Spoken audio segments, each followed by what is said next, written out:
CMৰ টেবুলৰ ওপৰত শিৱৰ তাণ্ডৱ নৃত্য কৰিম। প্ৰচণ্ড খং উঠিছে অখিল গগৈ। খং উঠা নাই তেওঁ।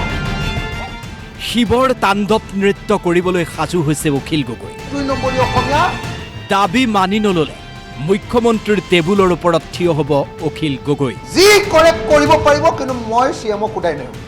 শিৱসাগৰ সমষ্টিৰ প্ৰতিটো বানপীড়িত পৰিয়ালক দিব লাগিব 10 লাখ টকা।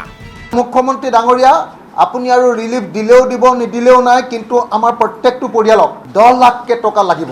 অন্ততঃ বাকী মই নাজানো, মোৰ সমষ্টিত 10 লাখকে টকা CMে দিব লাগিব। 10 লাখ টকা নিদিলেই মুখ্যমন্ত্ৰীৰ টেবুলৰ ওপৰত শিৱৰ তাণ্ডৱ নৃত্য কৰিব অখিল গগৈয়ে। আৰু যদি মোৰ সমষ্টিত 10 লাখকে টকা এটা পৰিয়ালক CMে নিদিয়ে, তেতিয়াহ'লে মই CMৰ টেবুলৰ ওপৰত শিৱৰ তাণ্ডৱ নৃত্য কৰিম। মোক জেল দিয়ে, ফাঁচি দিয়ে, গ্ৰেপ্তাৰ কৰে, NSA লগায়, NIA লগায়, গুলিয়াই মাৰে, এনকাউণ্টাৰ কৰে, যি কৰে কৰিব পাৰিব, কিন্তু মই CMক সোধাই নাই। যি মানুহ য'ত ক্ষতিগ্ৰস্ত হৈছিলে সব মানুহে 10 লাখ নিজৰ ঘৰটো বনাবলৈ পাব লাগিব, ঘৰৰ ভিতৰৰ বস্তুকেইটা কিনিবলৈ পাব লাগিব। আৰু যদি নাপায়, মই অসমৰ মুখ্যমন্ত্ৰীৰ টেবুলত এইবাৰ সংসদত যেনেকৈ বিধানসভাত যেনেকৈ টেবুলত উঠিছিলোঁ, মই মুখ্যমন্ত্ৰীৰ টেবুলত উঠাটো কনফাৰ্ম। মই গুলি খাই মৰিব পাৰোঁ, আপোনালোকে মোৰ ডেড বডিও পাব পাৰে, কিন্তু মই সেইটো কৰিম।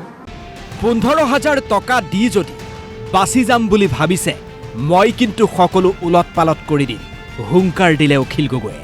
15,000 টকা দি যদি বাচিম বুলি ভাবিছে, আৰু প্ৰধানমন্ত্ৰীয়ে যদি গামোচা লৈ আকৌ এইবাৰ পৰা কৰে, মই মানে বেয়া শব্দ এতিয়া নকওঁ আৰু, কৰিম উল্টা পুল্টা কৰিম প্ৰতিবাদ, উল্টা পুল্টা প্ৰতিবাদ কৰিম। এই বিপদৰ সময়ত অসমলৈ নাহিল প্ৰধানমন্ত্ৰী আৰু গৃহমন্ত্ৰী, তীব্ৰ ক্ষোভোজাৰে অখিল গগৈ। এই বিপদৰ সময়ত এতিয়ালৈকে নাহিলে। আজি কেইদিন হৈ গ'ল? 19 তাৰিখৰ পৰা আজি 29 তাৰিখ, 11 দিন হৈছে। আজি কমপ্লিট 11 দিন কমপ্লিট হৈছে। 11 দিনৰ পাছতো এতিয়ালৈকে প্ৰধানমন্ত্ৰী অসমলৈ নাহিলে। 11 দিন শেষ হৈ যোৱাৰ পাছতো এতিয়ালৈকে গৃহমন্ত্ৰী অসমলৈ নাহিলে। এতিয়ালৈকে ইয়াক নেশ্যনেল ডিজাষ্টাৰ ঘোষণা নকৰিলে। আৰু তাৰ পাছত ইহঁতে অসমক ভাল পাওঁ বুলি ক'লে ইহঁতক টিকা চেলাই বেট দিব লাগে, ইহঁতক টিকা চেলাই বেট দিব লাগে, মই কৈ দিলোঁ। প্ৰধানমন্ত্ৰী নহাৰ পিছতো যদি কোনো অসমীয়াৰ খং উঠা নাই, তেন্তে তেওঁৰ গাত অসমীয়াত্ব নাই, ক'লে অখিল গগৈয়ে। প্ৰধানমন্ত্ৰী এই পৰিস্থিতিত ভ্ৰমণ নকৰাৰ পাছতো আৰু ইয়াক নেশ্যনেল কেলামিটি ডিক্লেয়াৰ নকৰাৰ পাছতো যদি কোনোবা অসমীয়া মানুহে এতিয়ালৈকে খং উঠা নাই, তেওঁ অসমীয়া মানুহে যদি বেয়া পোৱা নাই, তেতিয়াহ'লে সি অসমীয়া নহয়, কি ভণ্ড অসমীয়া, 2 নম্বৰী অসমীয়া, তাৰ অসমীয়াত্ব নাই।